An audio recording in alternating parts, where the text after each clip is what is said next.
Hello guys, welcome to Sumanth talks. మరి Harihara Veeramallu trailer అయితే release అవ్వడం జరిగింది. యాక్చువల్గా ఈ ట్రైలర్ ఎప్పుడో ఒక 2 నెలల క్రితం రావాల్సింది.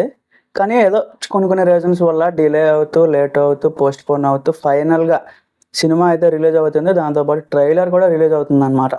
ఈ ట్రైలర్కి ఉన్న స్పెషల్ అట్రాక్షన్ ఏంటి అంటే, కళ్యాణ్ గారు సొంతంగా ఒక 3 డైలాగులు రాసి ట్రైలర్ కోసం ఇచ్చారంట.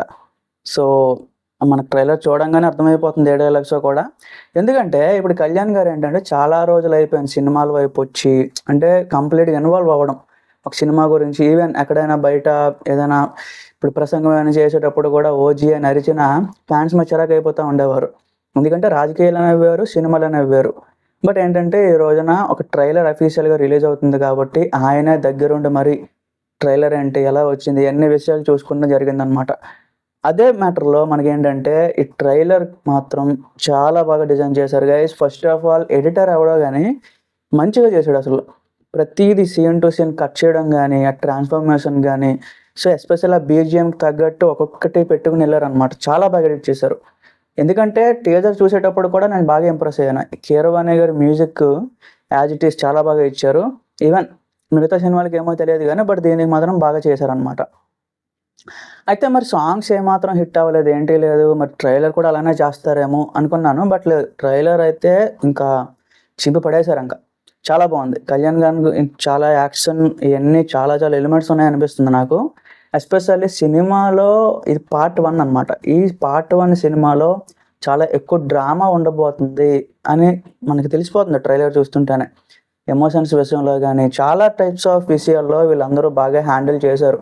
అఫ్‌కోర్స్ క్రిష్ ఏంటంటే 70% వరకు షూటింగ్ చేసి రిమైనింగ్ 30% చేయలేక వెళ్ళిపోయాడు. తన పర్సనల్ రీజన్స్ వల్ల. బట్ అక్కడి నుంచి వేరొకరొచ్చి దీన్ని ఛార్జ్ తీసుకోవడం జరిగిందనమాట. స్టిల్ మూవీ అవుట్‌పుట్ అయితే ఏమీ చెడిపోవడం గానీ ఏమీ జరగలేదు.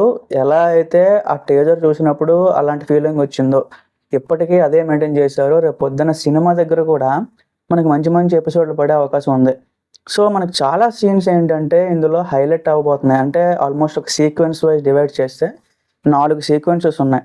సో అందులో మరీ ముఖ్యంగా కళ్యాణ్ గారు ఏంటంటే ఒక రాబరీ సీన్‌కి వెళ్తారు. అది ఇంకా హైలైట్ అంట సినిమా మొత్తానికి. సో చాలా సీన్స్ ఉన్నాయి అలాంటివి, ఒక హై ఇచ్చే మూమెంట్స్. మనకి ఆల్మోస్ట్ కొన్ని రోజులే ఉంది సినిమా రిలీజ్ కూడా. అయితే దీనికి సంబంధించి మాత్రం ట్రైలరు అగైన్ ఇప్పుడు ఒక 35,000,000 కన్నా ఎక్కువ వ్యూస్ రావాలి.